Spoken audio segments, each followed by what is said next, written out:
What's your priorities this week?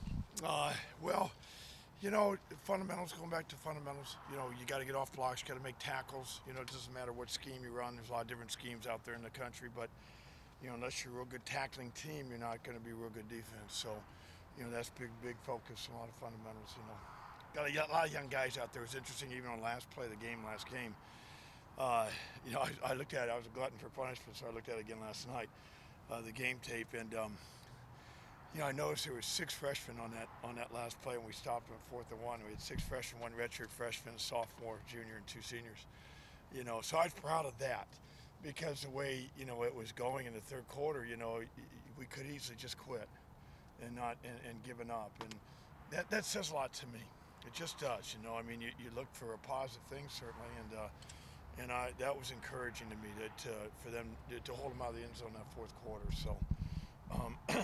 But anyway, the fundamentals, yeah. Is there a certain mindset you want your guys to be going into these last 2 games? Well, you want to get better, and you always want to get better through the year. And at times you can really see with defense we've gotten a lot better, and at times we've dropped. It's the consistency is what you look for. You really want your team just get better and better as the season goes, and that's real key. So just play the best football. And give us a chance. Khalil Tate certainly made a splash to get a head start and giving your guys an idea what they're facing down the road. Yeah, there's no doubt. You're talking about the quarterback, and yeah, he's really good. And obviously, look what he's done. Nobody's really stopped him much. And he's very talented, and their scheme makes it very difficult. A real challenge to stop him. So what do you like about Hugo at safety? Is that kind of a long-term deal for him, or just this season? I don't know about anything long-term other than today's practice for me. I think he's a good football player, and he's got some skill at man coverage certainly with playing corner and nickel, and he's smart. He's a heady ball player, and we're just trying to get our best people on the field. Sometimes you don't always know, and if players don't make it real clear, then coaches have to make decisions. Sometimes they're right, sometimes they're wrong.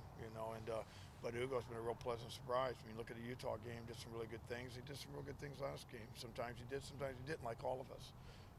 We were up and down a little bit, too much. And Washington's a good football team.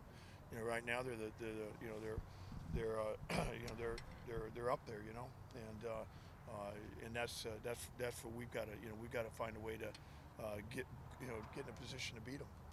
And that's all there is to it. As you prepare for a quarterback like Khalil Tate, do you like to look at games like where maybe USA was able to limit him? Do you like to look at games like Washington State where he was just running circles around them? How do you like to Probably teams limit them more than the ones that don't. I mean, we want to limit them if we can, so I'd probably rather pay attention to those things. But you got to do what we do, and try to put ourselves in position. I've been pretty pleased all year that, if guys were just lined up and the things that we wanted to do, that we at least had a chance.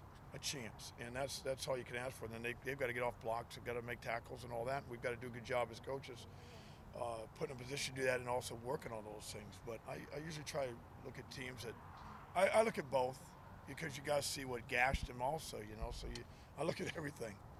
How healthy is the defense right now, and is it nice to use a bye week to kind of? Well, certainly, everybody gets banged up this time of year, so it certainly is going to help us a little bit. Yeah.